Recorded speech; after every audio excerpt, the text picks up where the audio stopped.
Hi everyone, welcome back.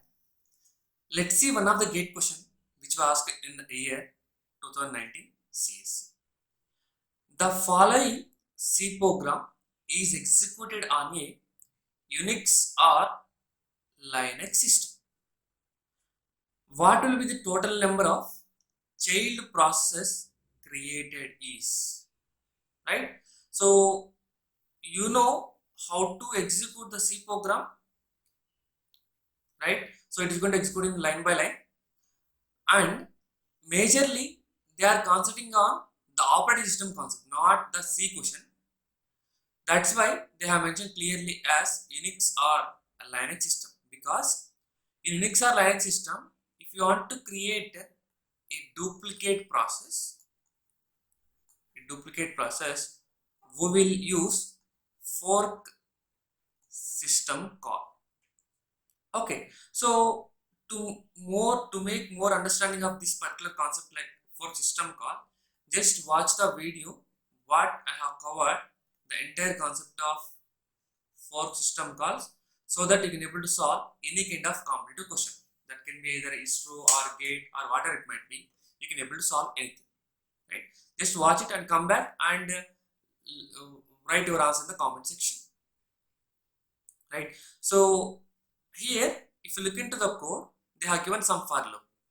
For loop is iterating for 0 to 9 times, which means that for loop is executing total number of times are 10 times, right?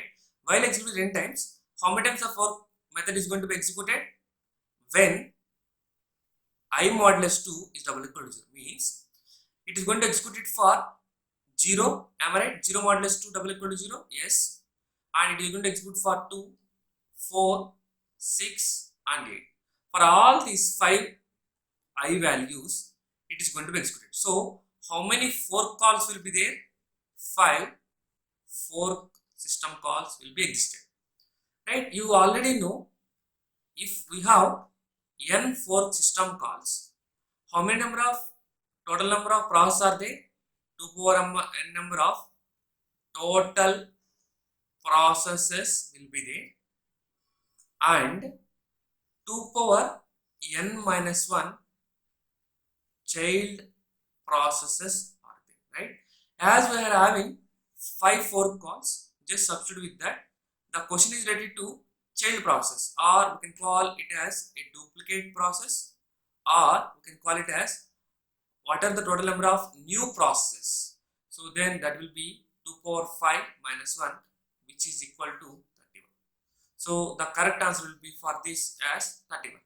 If they ask specifically as total number of processes, in this particular execution of the C program, that will be 2 power 5, which is equal to 32, right? Which is purely different. Hope you understood this question clearly, guys.